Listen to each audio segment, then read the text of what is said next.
Se você entrou nesse vídeo para saber se nós estamos prestes a entrar em uma nova pandemia no ano de 2022 em função da varíola do macaco, eu já quero te antecipar, sem qualquer tipo de sensacionalismo, que potencialmente sim. Eu te explico tudo dentro desse vídeo, mas antes do vídeo começar eu peço a sua inscrição no canal e o seu like. Aqui você encontra todas as aulas de Biologia do Ensino Médio super completas, voltadas para o vestibular e para o Enem. A sua inscrição, o seu like é uma maneira de apoiar o nosso projeto de maneira gratuita. Tamo junto? Bora pro vídeo!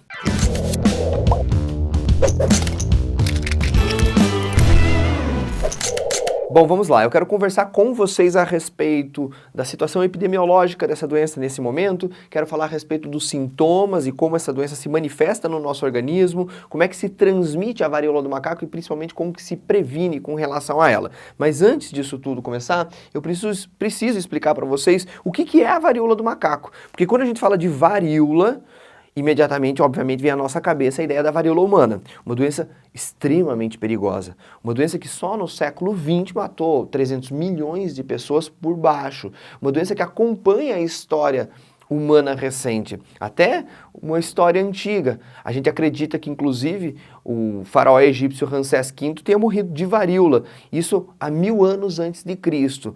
E, felizmente, essa doença é um caso bastante legal na nossa história, porque foi a primeira doença a ser erradicada, e a única, na verdade, doença a ser erradicada por uma campanha global de vacinação. Então, a gente conseguiu erradicar a varíola humana lá no ano de 1980.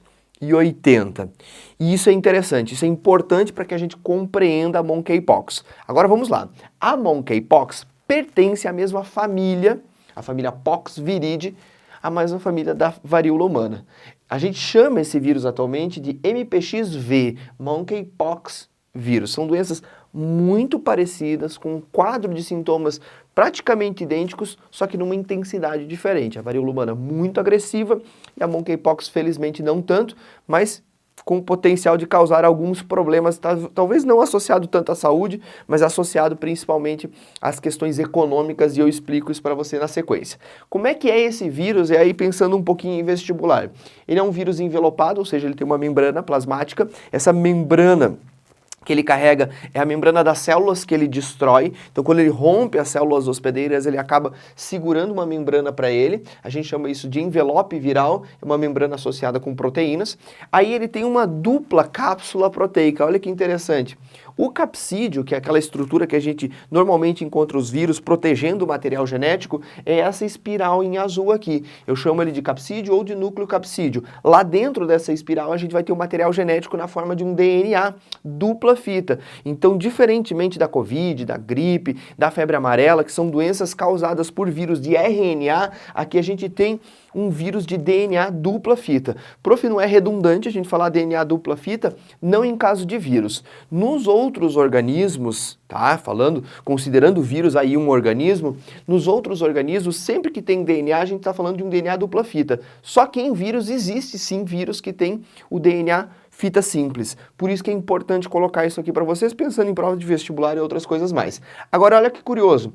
Ao redor desse núcleo capsídeo, aqui nesse formato mais ou menos de um 8 deitado, a gente tem uma camada proteica formada por um monte de bastonetezinhos, assim, ó. São vários bastões proteicos que vão formar aquilo que a gente chama de camada palissádica do vírus. É uma proteção extra ao interior viral. É muito curioso, isso não é comum em todos os tipos de vírus, mas a gente encontra isso na família Poxviridae.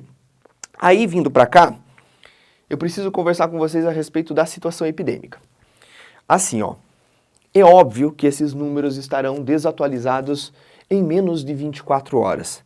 Então, para a gente se manter atualizado, eu queria que você fizesse aí uma coisinha para mim, tá?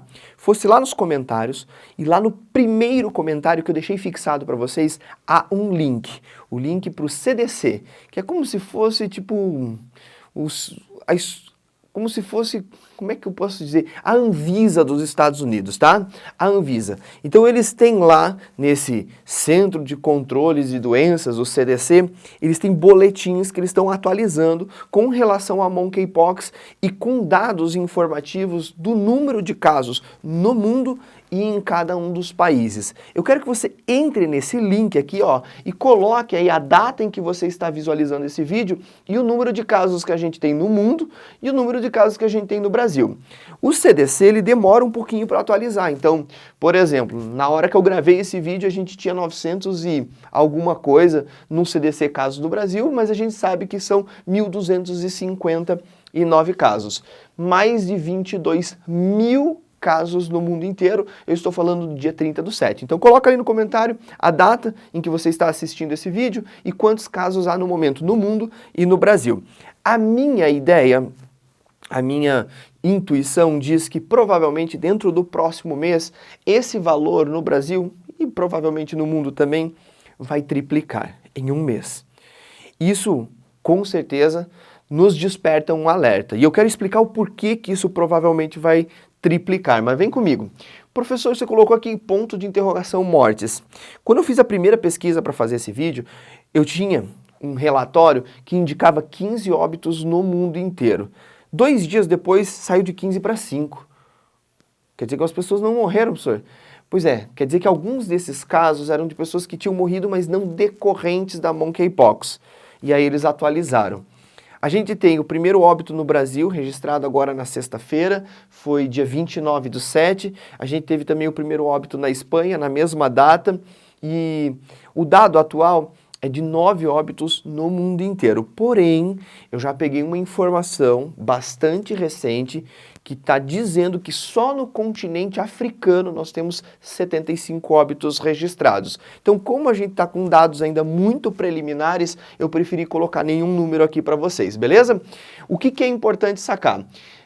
No dia 23, há uma semana atrás, a OMS declarou emergência global com relação à varíola do macaco. E o que isso quer dizer? A gente tem que se preocupar? Com certeza. A emergência global não é uma coisa para não se preocupar. Essa doença é muito grave, professor, ela pode causar muitos óbitos? Preliminarmente, não. Mas a OMS está preocupada com o dano que isso pode trazer à economia global. E eu vou explicar isso para vocês, tá? Assim que a gente chegar na parte de sintomas. É uma doença que tem uma transmissão relativamente fácil, que tem uma transmissão diferente da Covid e no aspecto respiratório até menos eficiente em caso de transmissão do que a Covid, mas que existem outras formas de contaminação. E a gente está num momento de liberdade com relação à pandemia e isso pode dificultar as ações mobilizando as pessoas para evitar a monkeypox. Então vamos lá, vamos com calma que eu quero explicar tudo isso para vocês. Perceba que os sintomas, nós temos 3 níveis sintomáticos. Faz de conta que eu peguei a doença hoje, eu, Guilherme, peguei a varíola do macaco. Essa doença vai ficar incubada dentro do meu corpo de 5 a 21 dias. E isso quer dizer o quê? Que esse vírus lentamente está se multiplicando, mas essa multiplicação não é suficiente para a doença aflorar. Ou seja, dentro desse período, eu não vou ter sintoma algum. Felizmente, tudo que tem sido estudado até esse momento indica que não existe transmissão durante o período de incubação. Então, desses 5 até 21 dias que demora para a doença começar a se manifestar, a pessoa não está transmitindo. Isso é bom, mas esse período é muito longo. E isso explica aquilo que eu tinha comentado antes, que provavelmente dentro de um mês a gente vai ter o triplo dos casos, tanto no Brasil quanto no mundo. Existem muitas pessoas que hoje estão contaminadas, mas que vão manifestar os primeiros sintomas e aí vão descobrir de fato que estão doentes daqui 1 semana, daqui 2 semanas ou até daqui 3 semanas. Então, bem provavelmente a gente vai ver pipocando casos pra caramba nos próximos dias. Acompanha aqui comigo. Passou esse período de incubação, chega um momento de sintomas inespecíficos. E isso também é um problema. O que é uma sintomatologia inespecífica? É aquele tipo de sintoma que não permite a gente diagnosticar a doença de fato. É aqueles sintomas que a gente costuma chamar também de sintomas genéricos de doença. Tipo o quê, professor? Sabe quando você percebe que está começando a ficar gripado? Você sente um pouco de mal-estar, uma dorzinha no corpo, cansaço, você pode ter um pouco de dor de cabeça, febre baixa ou febre um pouco mais alta. Isso são sintomas genéricos. Olha o que eu coloquei aqui, ó. Febre, dor no corpo, cansaço, tosse, ínguas, se percebe um inchaço aqui, ó, dos linfonodos na região do pescoço, às vezes nas axilas, na virilha. Isso a gente chama de ínguas. É a proliferação intensa de leucócitos nessas regiões que está provocando esse inchaço. E aquilo que a gente também chama de letargia, que no popular a gente chama de leseira. A pessoa fica cansadona, sem ânimo, letárgica. São sintomas inespecíficos e eles podem durar até 7 dias. Então, perceba, pegou a doença. Vamos dizer um caso bem assim, extremo. Demorou 21 dias para manifestar os primeiros sintomas. Aí mais 7 dias com sintomas inespecíficos. Você não sabe se você está gripado, se você está resfriado, se você está no início de uma dengue, se você está com o início de Covid, sintomas genéricos. Aí entra o quadro de sintomas específicos. E esse, inclusive, o Renan vai colocar imagens para vocês aí na tela. Esse, inclusive, ele é bem clássico. A gente já viu, talvez você tenha visto em materiais didáticos, em algum livro de história, imagens de pessoas com varíola. O que acontece com a monkeypox, com a varíola do macaco, é exatamente a mesma coisa, só que numa quantidade muito menor. Como que essa doença começa a aparecer? Na forma de bolhas. A doença se transmite muito facilmente pela pele, por regiões de contato. Então, às vezes um beijo, às vezes um objeto que você compartilhou, tudo isso vai provocar a infecção e nessas regiões é que normalmente surgem as primeiras bolhas. Então, normalmente essas bolhas vão aparecer nas mãos, que são regiões que a gente tem contato com o mundo. Então, às vezes, um objeto que está contaminado você pegou com a sua mão, pode aparecer nos lábios, próximo aos olhos, às vezes por coçar os olhos, a gente tem uma região de pele ali mais fininha, muito suscetível ao processo infeccioso e essas bolhas começam a aparecer. Bolhas que têm 1 milímetro de diâmetro até 3 milímetros de diâmetro, você olha para ela, ela tem uma aguinha lá dentro, um pouco amarelada, mas uma aguinha nitidamente. Passou esse estado de bolhas, você começa a criar pústulas. A gente vai ter a evolução dessa bolha para algo um pouco maior, até 5 milímetros, 6 milímetros, e elas nitidamente já não têm um líquido transparente lá dentro, tem um líquido amarelado que é pus. Decorrente do processo infeccioso, são pústulas. E essas pústulas, gente, na verdade, na fase de bolhas, elas são doloridas pra caramba, elas podem coçar bastante quando elas estão começando a sair, e em hipótese alguma você deve romper e estourar, porque isso vai aumentar o teu tempo de cicatrização. E durante todo o processo de cicatrização você está transmitindo a doença. Então, mesmo depois que essas pústulas regridem, secam, elas ficam na forma de uma casquinha, uma ferida. E durante todo esse período, até que se tenha as casquinhas, até que se tenham as feridas, a pessoa está transmitindo a doença. E isso é o grande problema, porque todo esse período pode demorar até 21 dias. Então pensa aí, a pessoa pegou, demorou 21 dias para manifestar. Normalmente isso não acontece, tá? A gente está falando de 5, às vezes 14 dias, mas pode acontecer 21 dias. Depois mais 7 dias de sintomas inespecíficos e mais 21 dias de sintomas específicos, até que todas as feridas tenham cicatrizado por completo e você não está mais transmitindo. Por que a OMS está extremamente preocupada nesse momento com essa doença? Não porque a taxa de óbito dela tenha sido muito alta. No início se falava de uma taxa de óbito próxima a 1%. Isso é o que a gente tinha dos casos em que essa doença é endêmica, que são 7 países. O Renan está colocando no mapa de novo para vocês aí, ó. Olha a África Central aí, ó. Você tem a região da África Central puxado para o lado ocidental. Você tem 7 países marcados em azul e nesses 7 países essa doença ocorre com uma certa frequência. Uma linhagem de vírus que sai desses 7 países, que se não me engano é República Democrática do Congo, República Centro-Africana, Gana, Camarões...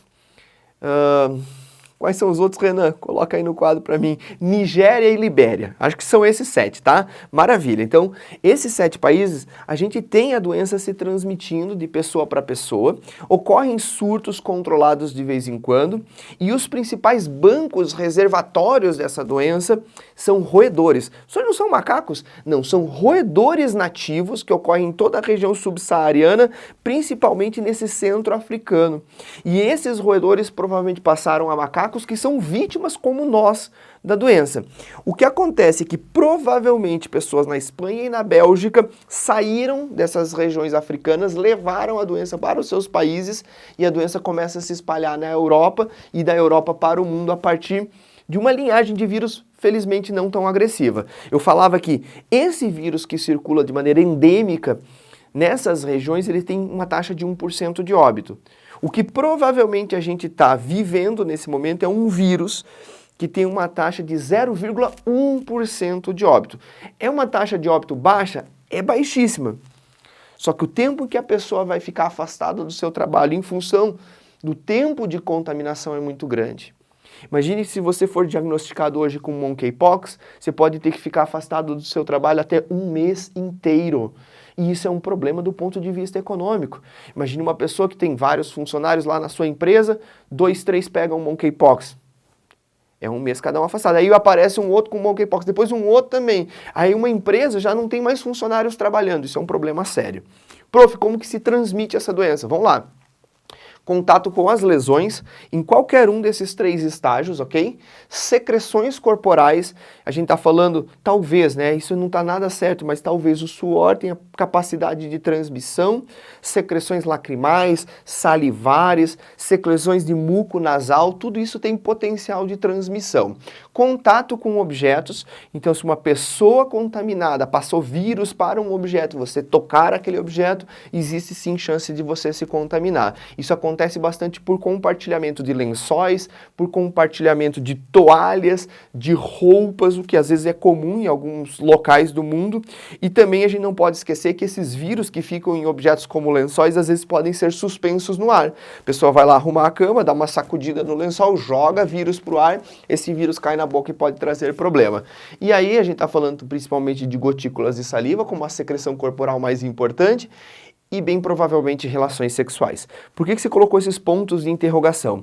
Porque a gente ainda não sabe direito se a relação sexual ela transmite em função das secreções de esperma e secreção vaginal ou é o contato de pele de pessoa com pessoa durante o ato sexual que tem esse potencial de transmissão. Então coloquei pontos de interrogação para vocês. Ainda não se pode classificar a varíola do macaco como uma IST, mas está aí, essa informação é relevante para a gente. Como é que se previne com relação a essa doença? Uso de máscaras, evitar o contato com as pessoas infectadas, obviamente, lavar com mais frequência as suas mãos para evitar que você toque algum objeto que esteja contaminado e venha trazer essa contaminação até você e não compartilhar objetos, além de, obviamente, a vacina. Já tem uma vacina contra a monkeypox? Já está sendo desenvolvida. Porém, tem uma coisa interessante.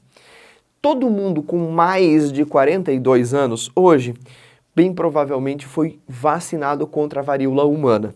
E as pessoas que tomaram a vacina da varíola humana têm uma imunidade de cerca de 85% contra a varíola do macaco. A gente sabe que a vacina, que a gente sabe como produzir e que não é produzida em grande escala porque essa doença foi erradicada, a vacina da varíola tem eficiência contra a varíola do macaco e isso pode ser o nosso grande trunfo com relação a essa pandemia que está por vir, que está por ser anunciada. Entenderam tudo? Se você ficou com alguma dúvida, algum questionamento, se você está com uma informação um pouco mais quente do que eu, no momento que está assistindo esse vídeo, por favor, largue um comentário aqui. O seu like, a sua inscrição no canal são muito importantes. Se você puder, faça isso e compartilhe o vídeo com a galera. Tamo junto. Tchau, tchau.